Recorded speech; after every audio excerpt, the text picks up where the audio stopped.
नमस्कार, स्वागत है आपका फायदेमंद फंड्स के इस हफ्ते के कार्यक्रम में।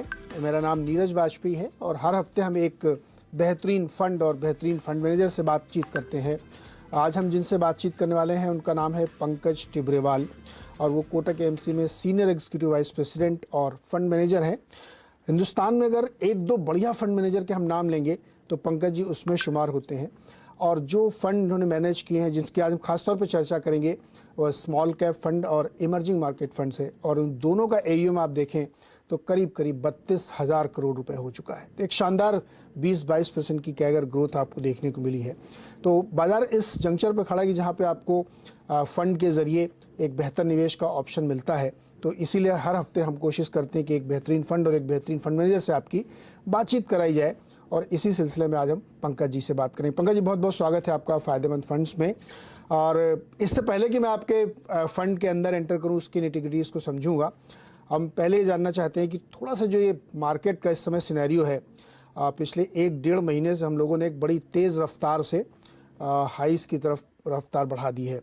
कुछ डेटा पॉइंट्स भी सजेस्ट करते हैं कि महंगाई कंट्रोल हो रही है। तो इस वक्त आप लोगों का नज़रिया क्या है बाजार पे? नमस्कार Neeraj ji and thank you, आपने बहुत जेनरस और काइंड इंट्रोडक्शन दिया।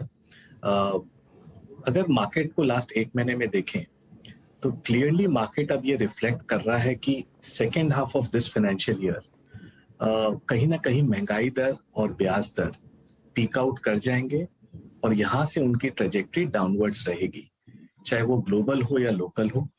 एंड मार्केट को ये कॉन्फिडेंस इसलिए आ रहा है कि अगर आप लास्ट 3 महीने में देखो तो खाली कच्चे तेल को अगर आप साइड कर दो तो बाकी सारी कमोडिटीज, चाहे सॉफ्ट या हार्ड हो, सब में करीबन 25 से 30% की गिरावट है। और कहीं ना कहीं मार्केट अब ये व्यू फॉर्म कर रहा है कि ब्याज दर और इन्फ्लेशन, महंगाई दर दोनों यहाँ से नीचे आएंगे और उनकी ट्रेजेक्टरी पिक आउट हो गई है। इससे इक्विटी मार्केट को काफी सपोर्ट मिल रहा है और कहीं ना कहीं रिस्क टेकिंग जो एक बार बैक सीट ले लिया था लास्ट 7-8 महीने से, वहां पर वापस रिस्क रैली स्टार्ट हुई है।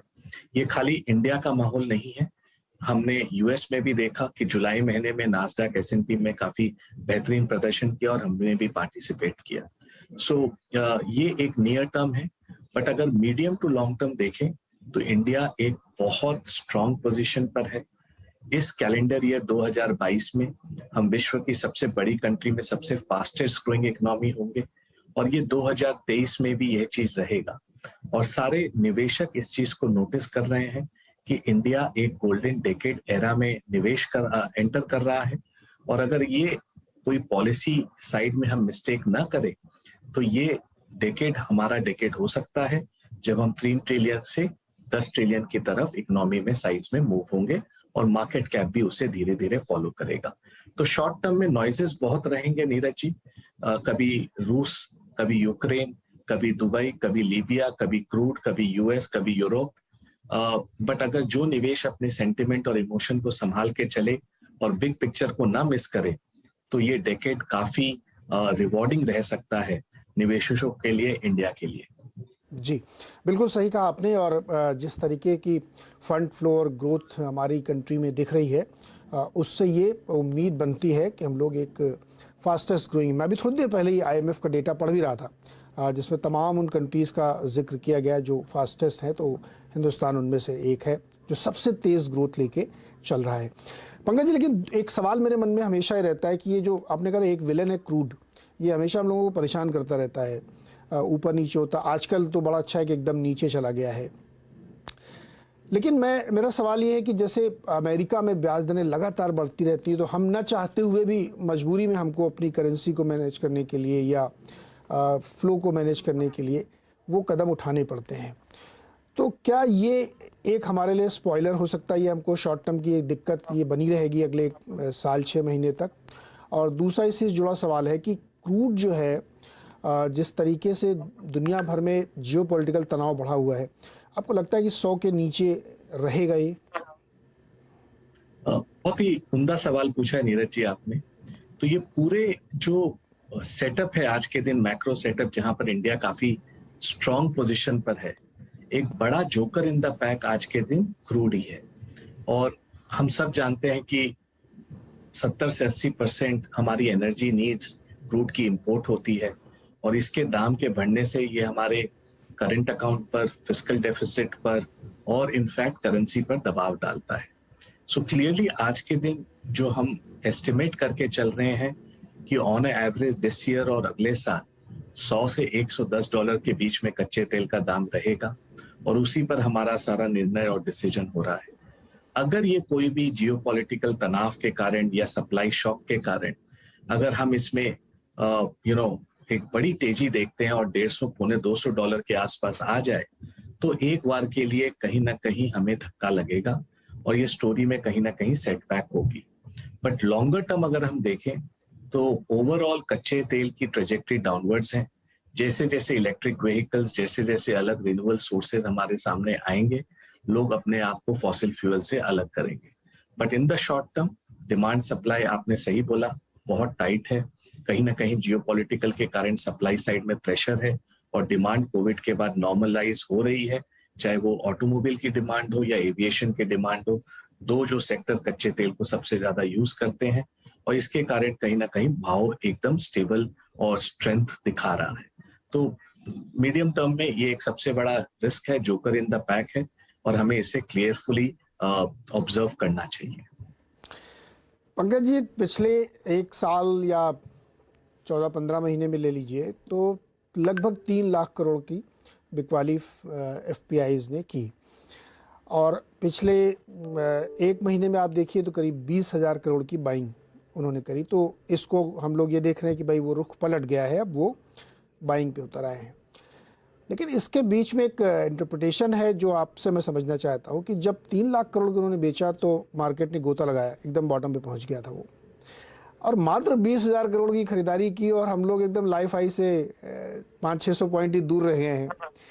इसको कैसे इंटरप्रेट किया जाए? इसको अच्छा माना जाए या बुरा माना जाए? नीरज जी, एक मेरे 20 साल के करियर में जो सबसे बड़ा चेंज देख रहा हूँ कि डोमेस्टिक निवेशकों को इस बार जो इंडिया पर कॉन्फिडेंस है, इक्विटी मार्केट पर कॉन्फिडेंस है, वो क्लियरली झलक के आ रहा है।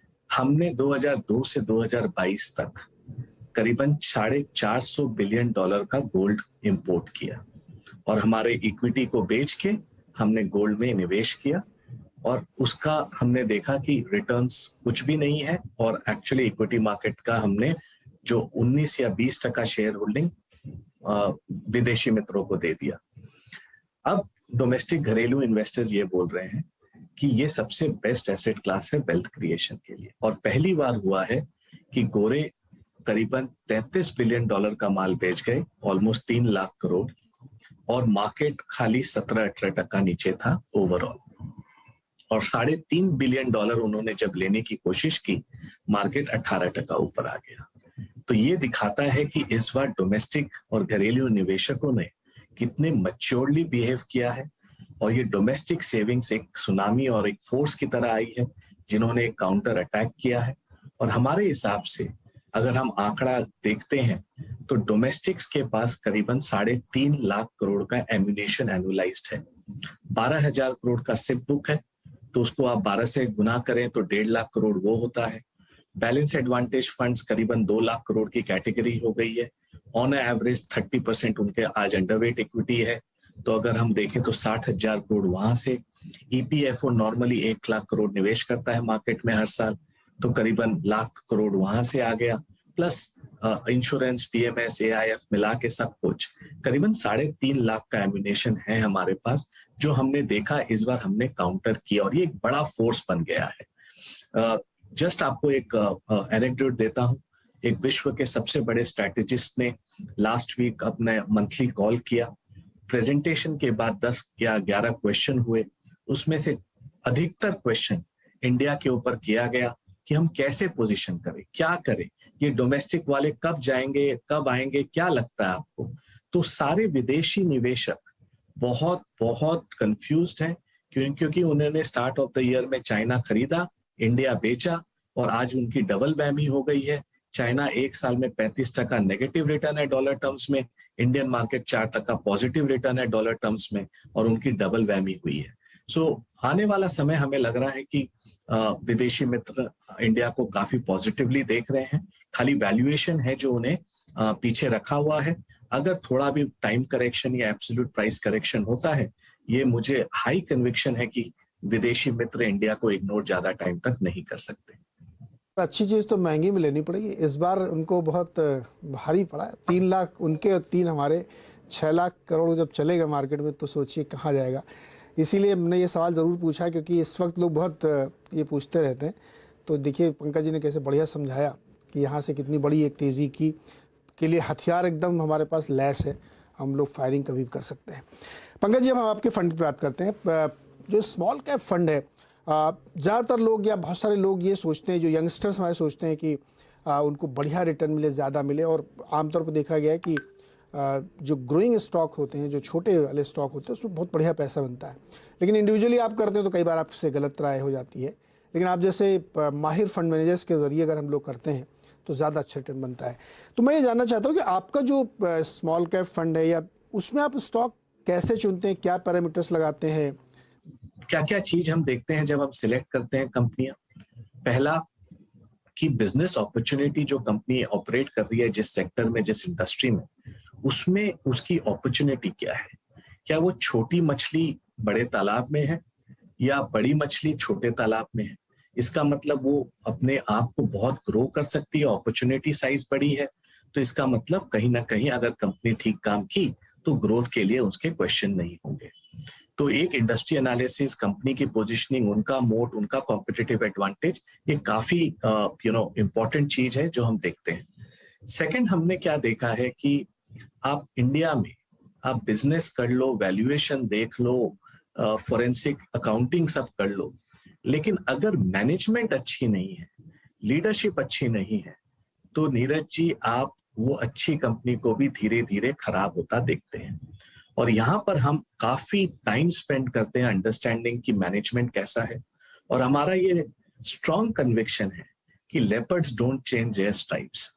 अगर कोई आदमी खराब है और नीयत उसकी खराब है, तो छोटे टाइम में वो अपने को मार्केट के मोमेंटम में बदलता है, लेकिन उसकी नीयत में अगर खोट है तो वो कभी नहीं बदलेगा। और ये ग्राउंड लेवल से हमें फीडबैक मिलता है, उनके इकोसिस्टम से फीडबैक मिलता है, उनके एक्स एम्प्लॉइज से फीडबैक मिलता है, डिस्ट्रीब्यूशन चैनल पार्टनर से मिलता है कि कंपनी की वर्किंग कैसी है, कंपनी का प्रमोटर्स का पैशन कैसा है, इंटीग्रिटी कैसी है। तो ये आर्ट और साइंस कंबाइंड है, जहां हम काफी ग्राउंड लेवल की रिसर्च करते हैं। थर्ड, हम देखते हैं कि वैल्यूएशन कैसा है। और फोर्थ, हम देखते हैं कि भाई पीएनएल तो सब सही है, लेकिन कंपनी असली में बैलेंस शीट और कैश फ्लो पर कैसा है। और यहाँ हम एक मंत्रा जो फॉलो करते हैं कि top line is vanity, bottom line is sanity, और cash in bank is reality. आप कितनी भी अपनी रेवेन्यू ग्रो कर लो, अगर वो प्रॉफिट ने नहीं बदले तो उस रेवेन्यू का कोई मतलब नहीं, और उस प्रॉफिट का कोई मतलब नहीं अगर वो कैश फ्लो में नहीं पकड़े, रोकड़े में नहीं बदले। तो ये हम क्लियरली उसको इवॉल्व करके देखते हैं कि लास्ट 5-10 साल में इस कंपनी ने कैश फ्लो कैसे मैनेज किया है, बैलेंस शीट कैसे मैनेज किया है, और कोई भी साइकिल अगर मंदी की आई तो ये अपने आप को सरवाइव कर पाएंगे कि नहीं। और ये पूरा चीज कॉम्बिनेशन करके फिर हम लिक्विडिटी देखते हैं स्टॉक में, और अपॉर्चुनिटी साइज देखते हैं, और हम फिर उस कंपनी में निवेश करते हैं। बिल्कुल परफेक्ट है सर, क्योंकि अब मैं अभी अमृत महोत्सव के मौके पर केवी कामत जी से बात कर रहा था, तो ऐसे ही मैंने उनसे सवाल पूछा कि आजकल ये नए ज़माने में बहुत सारे लोग कंपनी लेके आ रहे हैं, बना रहे हैं, तो उन्होंने कहा कि वैल्यूएशन के पीछे मत भागिए, वैल्यू क्रिएट करिए, वैल्यूएशन अपने आप मिलेगा। कुछ चीज़ें आपको उस तरह से प्लान करनी चाहिए। तो ये अभी बहुत बहुत ही अच्छे समझाया पंकज जी ने। एक छोटा सा ब्रेक लेते हैं कुछ सेकंड्स का, लौट के आते हैं तो फिर हम थोड़ा सेक्टर्स पे उतरेंगे कि इस समय क्या अच्छा लग रहा है, किस दिशा में जा रहे हैं लोग, उस पर बातचीत होगी।